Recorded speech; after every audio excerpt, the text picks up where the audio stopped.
Well, I hope only adults are watching because today we get to talk about a dirty word, and Helldivers. The dirty word is FOMO. It's the fear of missing out. It's the engine that's powering gaming's worst impulses. Your gated skins, your timed purchase opportunities, your limited battle passes that expire and just have all your value in your purchase disappear away into the wind.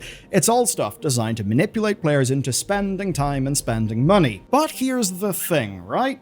In some recent weeks, we've seen something different. We've seen a game where FOMO is actually the point, where, quote, never available again is exactly why people played, and an example where it actually had nothing to do with spending money. Because I suppose in its most pure sense, FOMO could be applied to a really good game of poker with your friends that, you don't want to miss out on because it could be really fun. That natural sense where the FOMO is because something's actually good, and the thing that makes it good is the fact that it's not completely deterministic. Though, in this case, there's a few funny things on that. And here's the rub. More than 3 million people played Helldivers 2 during one single special week. And the reason why is that nobody wanted to miss out on actually being part of the story. Usually when we talk about FOMO, it is about overt manipulation. It's about companies trying to grab your time, grab your money, and the last time we talked about Helldivers, it was literally FOMO for that exact reason. It was when they'd added the Killzone crossover weapons and cosmetics. They were only available for a week, they were at a cost higher than normal, and the reaction was fairly clear. People rebelled, they were angry. So what did Arrowhead do? Well, they ended up giving a second wave of content out for free, essentially a Christmas gift. And they also announced plans to revamp the in-game shop. Basically, they wanted to avoid that type of thing never happening again. And those plans actually just came true. That's because the latest update puts most time-limited gear in a regular store. That means that you can just buy it whenever, which is obviously good news. It's a company moving away from unfriendly monetization, and that deserves celebration. But today's FOMO story is actually a different one. This comes from Helldivers being a live service game, but in a way that actually uses the fact it's a live service to make it a better game. Instead of the usual, which is basically just edge you out until you eventually decide that you can't take it anymore and for some reason you buy something. Okay. Let's talk about the defense of Super Earth. For months, Arrowhead teased something big. The newest enemy, the Illuminate, was coming. They were, in fact, heading straight towards Super Earth. And with the latest update to the game, they arrived. And this was a truly massive in-game event. So what did players get? Well, what players got was huge new city environments, new mission types, new enemy variants, and a very clear system. Here's how the system worked. The attacking fleet of the Illuminate had limited resources. Over time, the fleet would destroy active locations on Super Earth, and this would happen at a set rate. Now, players could slow down that rate. They could also weaken the fleet by winning missions. Essentially, each day brought a group of locations for you to defend. Now that meant that the player base had to spread out. They needed to juggle defending all of them within the time constraints that they were given. And here are the stakes. Once a city was gone, it was gone. It was destroyed by aliens. There was no going back. Basically, this gave real consequences. Previous defense events have existed, but they would let players surge back. Players could retake lost locations. Not this time. If a city fell, it was gone. And you know what? This plan actually worked. Helldivers became the #1 game on Steam in the US that week. 3.4 million people played during the defense. That's all clustered around one single week. But here's the real proof. Before this update, players averaged around 2.5 million per week. That's 900,000 more players. And those extra players were not drawn in by new cosmetics. They were not drawn in by a purchase opportunity, by the fact that finally they could get a Porsche Macan skin for Diva in their Overwatch. It wasn't that. They came for the narrative. They came for the emotional stakes. They came for a reason to play. Now, in a way, it's still FOMO, because the defense is over. Super Earth has been defended. But this time it's different. Players wanted to say, I was there. This could have been just another update, and it would have had the same pattern as always. Players log in, play some rounds with new enemy types, try new mission types, and they log out. And of course, when you look at Steam, we know that player numbers spike whenever new content drops. That is, of course, fairly normal. Sometimes players will come back later to do it all again with another update, and of course they do. We literally have got the stats, and Arrowhead of course gets to reuse the enemies and the locations. It's all got fairly typical by now. I mean, as an example, they've already expanded the city environments over to Terminid planets. And to be clear, those mechanical updates to the game do actually matter. Last summer is even a perfect example of it actually mattering, because even Helldivers players, they're okay with repetitious content. Even they get tired without new stuff to do, right? No new missions, no new weapons, no new upgrades. Guess what? Players leave. We see it in the Steam data. And by now, we're all very used to this type of development pattern happening with almost every game that we play. But you see, it's the context that's absolutely everything here. Players have got to believe something about Helldivers, and they have to believe it with no proof from Arrowhead. And if they don't believe it, the concept of the game falls over. What would happen if players did not stop the Illuminate? What would happen? Would it actually matter? Players basically had to believe the stakes were real. If they didn't show up, if they didn't hold the line, they would lose the planet. And if you want to know a secret, they actually could have. Super Earth could have fallen here. It's fairly neat how all of this shook out. Datamine footage shows cutscenes for if players failed, and the upshot of those cutscenes is that humanity would need a new HQ. Maybe they would have to retake Super Earth later on.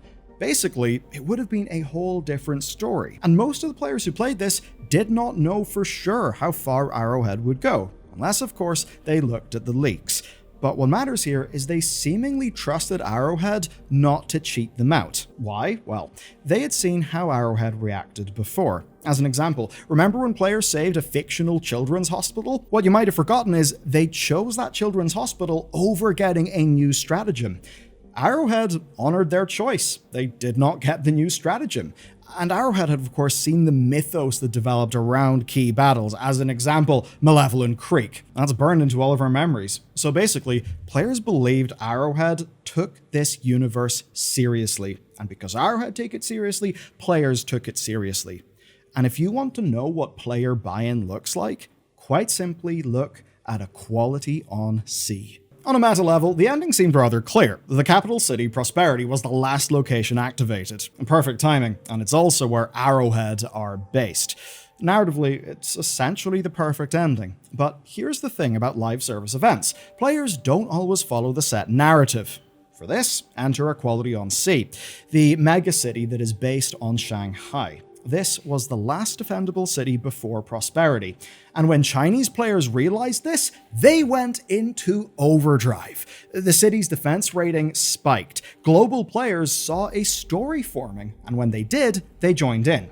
Equality on C did not get weaker. Its strength spiked to 97.9783%, which is humongous. Now, unfortunately, the emotional buy-in has a little bit of a flip side. A badly translated mission objective confused Chinese players. They actually thought they could liberate their city.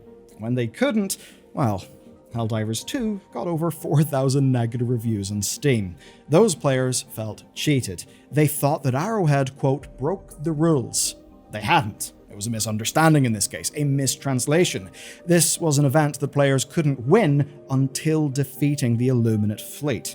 But it does show something important. The depth of feeling.